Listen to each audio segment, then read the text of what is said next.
every morning and look at the most beautiful woman in the world. And when I need a fix, I open my Facebook page and I go to my daughter's page and I look at pictures of my most beautiful grandson. I'm kind of a proud grandpa. Beautiful things. I'm gonna shift gears this morning. I came prepared to preach about the last question. How's it all end? But I just feel led to share this morning kind of an extension of last week's. I want to share with you my story. It's occurred to me that really none of you here know it. And it's a long one. In fact, it's taken me 3 weeks before to share my testimony. I'm not going to give you that in-depth of a version. We're going to get out of here today by 11:30. My story, in a sense, begins not when I was born, but it begins when I was 9 years old. We had just moved into a house in Jacksonville, Arkansas, and like all 9-year-old boys, I loved baseball and I loved digging in the dirt, playing with my Hot Wheel cars. And I was out in my front yard one morning in June, digging in the dirt, playing with my Hot Wheel cars, when this car pulls up and the oldest person who had ever lived stepped out. Now, I knew that she was the oldest person who ever lived because she had a head full of gray hair. And in my 9-year-old mind, anybody with a head full of gray hair had to have one foot in the grave and the other on a banana peel. I'm sure she was one breath from death. And she came over to me and knelt down where I was digging in the dirt, playing with my Hot Wheel cars. And she said, "Would you like to come to Bible school?" And I didn't know what Bible school was. Now, how is it possible that I could be 9 years old, living in the South, and not know what Bible school was? It's because neither of my parents had any interest in spiritual things. Not for me or for their 2 children. Well, anyway, I said, "What's Bible school?" And she said, "Well, you come together, we learn about the Bible, and we have cookies and Kool-Aid, and we play games." And she had me at cookies and Kool-Aid. I love food, and I've always loved food, and it's evident that I have a love affair with food. And so I said, "If my mama will let me go, I will be glad to go." And so she knocked on the door and asked my mama about me coming to Bible school. And my mama said, "If you'll pick him up and bring him home, you can have him." I was a trying child. When I went out to play, my mama locked the door behind me. And I knew it was time I could come inside when the door was unlocked. I didn't know what indoor plumbing was for most of my life because I didn't get to come inside. Well, I went to Bible school, and we made what I remember most about that summer was we made a plaster of Paris plaque of praying hands that had the Serenity Prayer on it. Well, after that, I don't remember anything. I never went to church, and just, it was just one of those, another year in your life. When you're 9 years old, you don't think much about what's going on around you. Well, let me tell you something that's really unusual. Only once in my life, with my birth family, did I live in one house for 2 years in a row. Only one time in all of the time I spent with my birth family did I live in the same house 2 summers in a row, and it was this house. And I want to fast forward to the next June. It is now June of 1971. I'm 10, soon to be 11. I'm digging in the same dirt, in the same yard, probably with the same Hot Wheel cars. And my friend Doug from up the street is probably playing with me. And this car pulls up into the driveway, and I was amazed. That old woman was still alive. I was certain that this woman would have been dead by now. All that gray hair. And she walked up to me again, and she spoke to me as if she knew me, and I didn't have a clue who she was. And she mentioned to me about going to Bible school again, and I remembered what Bible school was this time. And I said, "Yeah, I want to go." I said, "But you're still going to ask my mom." And my mama, bless her heart, was consistent. Her answer was, "If you'll pick him up and bring him home, you can have him." And so I went to Bible school that summer. And I don't remember anything about Bible school that summer. We didn't make anything special. We ate cookies, we drank Kool-Aid, and that was about it. But one day, in the middle of Bible school, Brother Dennis, who was the pastor, stood up and said that for the rest of the summer, for the next 5-6 weeks, they were going to do something they were calling play days. And Monday, Wednesday, and Friday mornings, they were going to bring all of us back to the church, and we were going to play games and have Bible study, and then we were and just have a good time together. And I got interested. And so I told him that I would come. Well, to make a long story short, as short as I can, flash forward a little bit less than a month, and by my best reckoning, it is July 12th of 1971. And we've been out playing, and it's time to come in and have our Bible study. And Brother Dennis shared with us this story about being a Christian. I didn't know what being a Christian meant. I didn't know any Christians as far as I knew. There was this old gray-headed lady who kept showing up every time we were around. How she managed not to die was beyond me. And there was Mr. Snyder, and he looked even older than the old gray-headed lady. And there was Brother Dennis and a few other folks, and I was captivated because they weren't like my mom and dad. None of them yelled at me. None of them hit me. They didn't say the same words that my mom and dad said. They seemed to like me. And so I listened that morning as Brother Dennis talked about being a Christian. And he said, now, he finished his talk and he said, listen, if you want to know more about becoming a Christian, I'm going to let everybody go and you stay behind. Oh man, I was at a crisis point. They were going to go out and play some baseball, some softball, and I loved baseball. I lived, breathed, ate, drank, slept baseball. But I wanted to know more about what Brother Dennis said. And so that morning, 40 kids went back outside to play. And Susan Archer and I stayed behind. And I'm not sure I can tell you all the theological implications and ramifications of what Brother Dennis shared with me that morning, but I can tell you this, that on July 12th of 1971, in a little Sunday school room that is now a church office at the Berea Baptist Church in Jacksonville, Arkansas, I asked Jesus to save me. I admitted that I was a sinner. I believed that Jesus was God's Son and my Savior. And I confessed and I repented of my sin and I followed Him. And I wish I could tell you that there were trumpets, that heaven rejoiced, that people threw a parade. My parents didn't care. It didn't make any difference to them. That first Sunday came and I wasn't sure how I was going to get to church. But this car pulled up in the driveway. It was driven by that old man that looked even older than the lady with the gray hair. His name's Cliff Schneider. And that began for me a relationship that lasted the rest of his life. Cliff was already retired by then. And I came out and he said, I've come to take you to church. Nobody asked him to. Nobody gave him that task. He didn't call and ask if I could come. He simply showed up.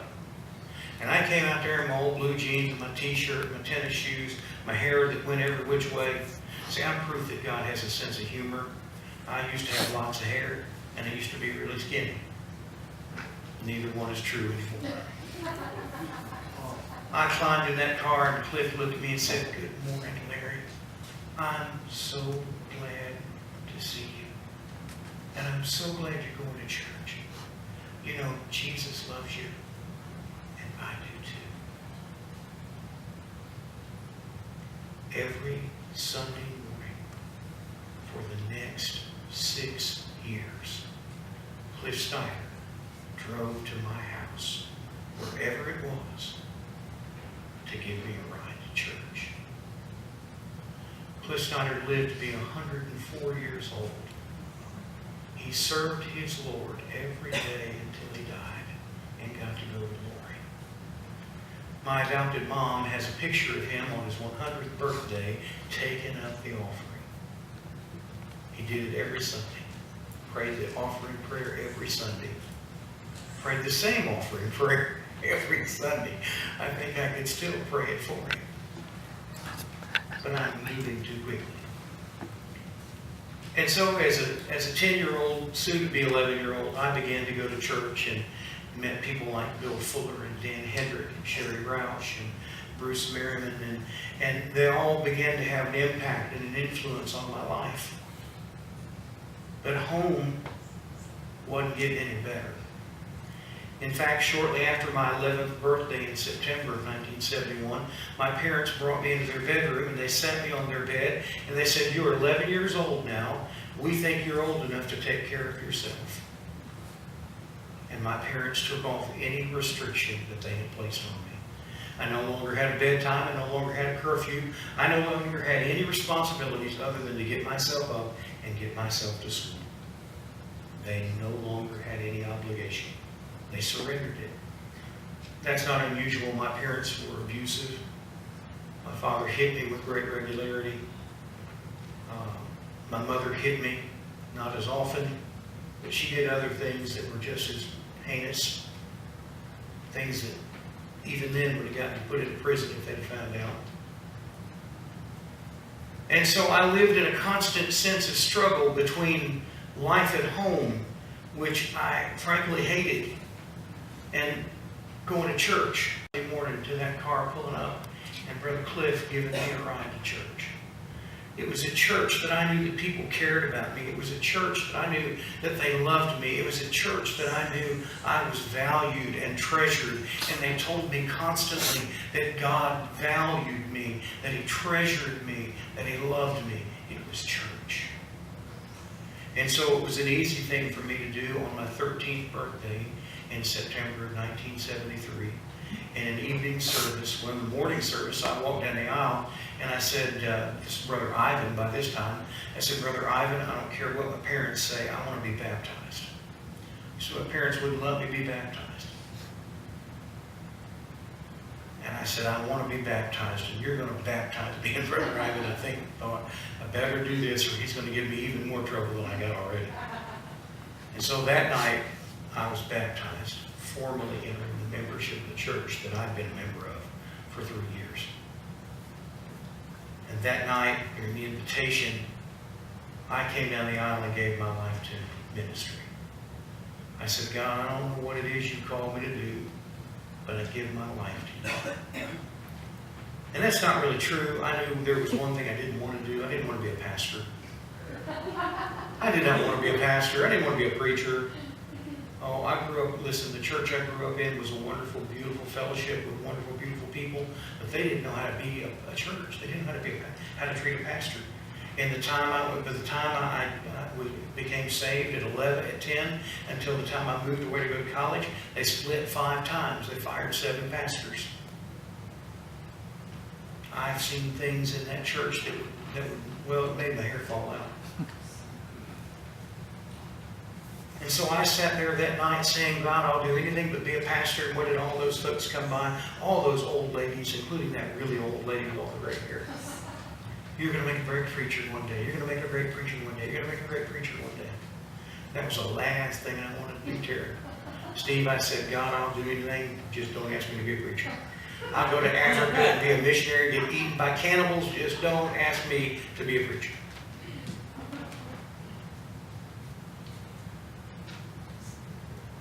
If being saved was the high point of my life, and it is, then one of the lowest points of my life occurred on my 16th birthday. Things have a habit of happening on my birthday. In August of 1976, we were living in Phoenix, Arizona. It was, by my reckoning, the 24th or 25th time we had moved in my life. I was living in the 4th state that I was going to live in with my family, my birth family. And you'll understand why I make that difference here in a moment. We had come in June. My father followed big dreams. He didn't know how to pay a bill, so he was constantly on the move because we'd get kicked out of one house or another. So we found ourselves in Arizona. My father was not working. I worked as a custodian, and I cleaned the apartment complex pool next door to where we lived to pay the rent. It's a heavy burden for a 15-year-old kid to bear. I came home one day, and my mother had called because she had left us to go to Arkansas to take care of some things with a friend, and she called and told my dad that she was never coming back. I'm not surprised. Theirs was an abusive, difficult relationship. They'd been married 20, 21 years by this time, and she just couldn't take it anymore, so she left. And the next month was increasingly more difficult for me. And I came home late in September, and my father said to me, I don't care what you do, I don't care where you go, I don't want you here tomorrow morning. The next day was my 16th birthday. So for my 16th birthday present, my father threw me out of his house. He didn't have real good timing because I got paid that day. And instead of going to pay the rent for October, I went and bought a plane ticket. And I flew from Phoenix, Arizona back to Little Rock, Arkansas, because Arkansas was home. Even though I wasn't born there, it was home. I called my mother up where she was, and I said, Mom, I'm at the airport. She said, so? Wouldn't come and get me. Called a friend who came and got me. I lived with my mother for 2 weeks in October of 1976 when she announced that she was going to California and I was not welcome to come with her. And so as a 16-year-old, I found myself with no home and no one to care for me. But the church. You remember that old gray-headed lady who was one heartbeat from death? She turned gray when she was 18. Her name is Shirley Monterville. And she and AJ took a particular interest in me as a child. You see, they had 2 older children, John and Linda. John's 4 years older than I am. Linda's just a year older than I am. But more importantly, they have a younger son named David. And David and I share the same birthday. I'm just a year older. And throughout my childhood, from the time I was 10 on, I would go to their house on my birthday, and David and I would share our birthday together. It was often the only birthday recognition I got. In short, AJ and Shirley took me in, and they became my legal guardians. And I was able to finish school. God gave me a scholarship, a full scholarship, by the time everything was said and done, to Ouachita Baptist University. And I became, let me put it this way, I didn't let college interfere with my education. I enjoyed life, didn't enjoy studying so much. One day, early in my junior year, I met a young girl with brown hair and the most beautiful brown eyes that I had ever seen. And her name was Peggy. And Peggy had this other girl with her at the time, a tall girl, kind of quiet. And I didn't pay a lot of attention to her. And so a couple of weeks later, I called Peggy up and said, hey, would you like to go out? Peggy said, well, I have to go home this weekend, but my friend Lindra, you remember Lindra? And I'm going, no, I don't. My friend Lindra is looking for something to do. She can't go home. And so I said, okay, well, I'll ask Lindra out and make points with Peggy. You know how that works, right? Yeah. Well, I called up Lindra and we went out, and it was the worst first date anybody in the world had ever had. She was just not any fun. Now, I got to admit, I always took my first dates to unusual places because I wanted to see how they would respond. I took Lindra on our first date to an elementary school spring carnival. And I walked the cakewalk and she wouldn't. And I did the fish pond and she wouldn't. I did the fortune teller and she wouldn't. In fact, she was so much unfun that when I won a cake in the cakewalk, she made me give it back. Because the kid behind me was crying because he didn't win. Well, I dropped her off that night and I said to myself, thank God that's over. I don't ever have to do it again. Well, a couple weeks later, I called Peggy up again, and Peggy gave me another lame excuse. Said, Linda had a real good time. Why don't you ask Linda out again? I said, oh, gosh. But I'm thinking, Peggy's really pretty. I'd make points with Peggy, you know. So I asked Linda out again. Surprisingly, she said yes. Long story short, 4 years later, Linda became my wife. You can see why it takes 3 hours sometimes to tell this story. And God was gracious, and we managed to put together a marriage that was doing okay. We married in 1985. In 1987, we found out we were pregnant. And we were excited. I read to that baby. I sang for that baby. I played bongos on his little head. All this kind of stuff. I was excited that we were going to have a baby. 21 weeks, Linda went into labor. And after 5 days in the hospital trying to stop it, she couldn't. And Jonathan was born. He lived about 30 seconds and he died. I remember running into that delivery room, wrestling with getting those stupid booties all over my shoes. And as I stood in that room, on one side was Linda. On the other side, on that warming table, was my son. And I knew that I needed to go to Linda, but I was drawn to Jonathan. As I stood over him and as I looked, he kind of moved a little bit and then he was gone. And he was gone.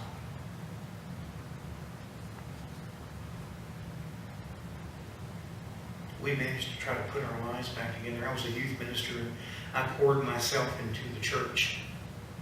I seemed to have a habit of doing that. And I worked hard and I built that youth group from next to nothing to over 100 kids a Sunday.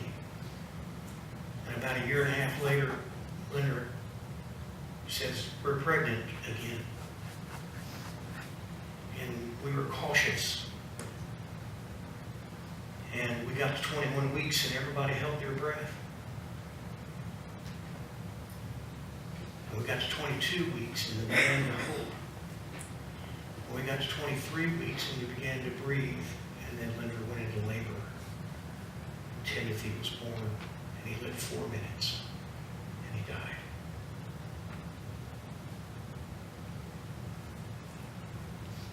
I tell you those stories to tell you this.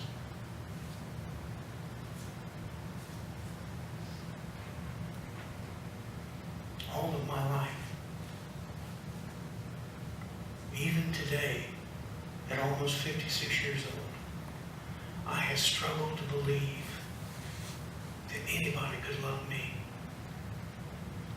My mom and dad didn't want me.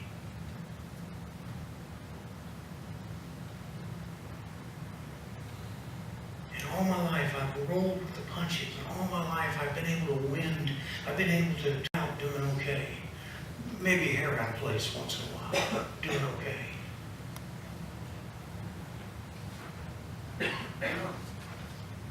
Those two incidences, 19 months apart, shook me. They shook me. But one thing that didn't change was that my Jesus, who came to live in me as a 10-year-old, he didn't abandon me. There's a verse in the Psalms that says, even though my mother and my father forsake me, the Lord will lift me up. You see, friends, too often today in the church, we have this idea that says, I've been saved and everything's going to be okay. I've been saved and God's going to give me everything I want. I've been saved and it's just going to be zippity-doo-dah, zippity-yay. My, oh my, what a wonderful day for the rest of my life. I'm here to tell you that's not been the story of my life. My life has been hard. But one thing even greater than the constancy of the struggle that I've known is the constancy of his love for me. You see, Jesus said, I will never leave you. I will never forsake you. We talked about that Wednesday night. And the thing that has held me through every storm, those I've already told you about, those that I hadn't told you about in the past, and those that occurred since then, the one constant in all of that is that no matter how hard the wind blew, no matter how hard the rain came or the storms, Jesus held me firm. My strength is not my own. My intelligence and my wittiness and my cleverness and my sneakiness are not enough to have allowed me to come out on the other side of just the first 26 years of my life. It was only the grace of God given to me by Jesus Christ. You see, I'll make no apologies when I proclaim that Jesus is the only way. I was an honor graduate from high school. That didn't save me. I got a full scholarship to a difficult private university. That didn't save me. I was an up-and-comer in the late 80s, early 90s. People wanted me to come and speak to their church, and people wanted me to be their youth minister. And God blessed that ministry, but that didn't save me. It was not an indication that the world was at my fingertips. Friends, the only thing that can bring you through the tragedies and the trials and the turmoils of your life is the love of God in Jesus Christ. And so, what am I getting at? What's the purpose? What I'm saying is,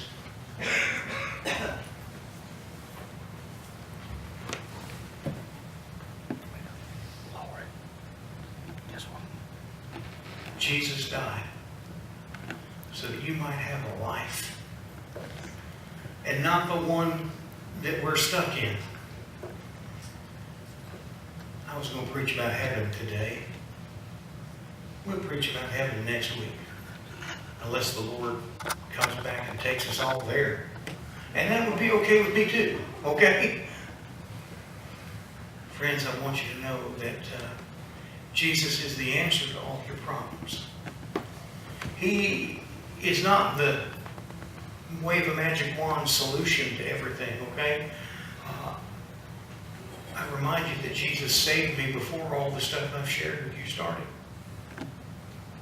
But He's given me hope in all of it. He's given me a reason to take another step, to take another breath. He has given me the understanding that when nobody else would love me, He would. And it's not a love that's listen, when Linda and I got married, I had a full head of hair and I weighed about 155 pounds. We won't talk about what I weigh now, and I don't have a lot of hair unless you count my back, okay? I'm thankful that God's love does not fade. It does not change. It is not altered. If anything, His love for me is as strong, if not stronger, than the day as a 10-year-old I gave my heart to Him. Some days I think we just need to tell our stories to each other. Stories of God's great grace to young men and old women. Of God's great grace to folks who've got their act together and folks who don't know what the word together means. He loves you no matter what your situation is. He loves you no matter what you've done. He loves you no matter where you've been. He loves you regardless of whether anyone else does. And today, I want you to know that He makes that love available to you freely. You just have to receive it. Steve's going to come, and Steve, I just want you to play. We're not going to sing. I don't want any singing. I just want you to play for a little bit. The altar is open. I've discovered through the years that it's easy for us who've known Jesus for a while to kind of become jaded. We just think that everybody is saved. We just think that everybody knows that Jesus loves them. But I think sometimes we need to remind ourselves of that great truth. That there's nothing worthy within us, in of us. That He loves us in spite of us. And I find in those times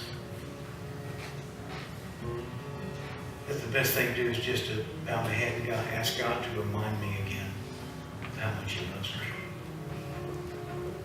And my challenge is to you, who are members of this church, who walked with Jesus for a while. When was the last time you looked at somebody who didn't quite fit? When was the last time you looked at somebody that wasn't quite up to your expectations? When's the last time you would be a Cliff Snyder to a little boy like Larry and say, I'm so glad you're here today. I love you. Jesus loves you. See, it wasn't great preaching that drove me to Jesus. It wasn't a great building or a fancy program that brought me to my knees. It was the love of some folks who saw beyond a little boy who couldn't sit still, beyond a little boy who couldn't shut up, who became Jesus to me. Church, we need to be Jesus. We need to go find those boys who can't sit still. We need to go find those girls who don't know what love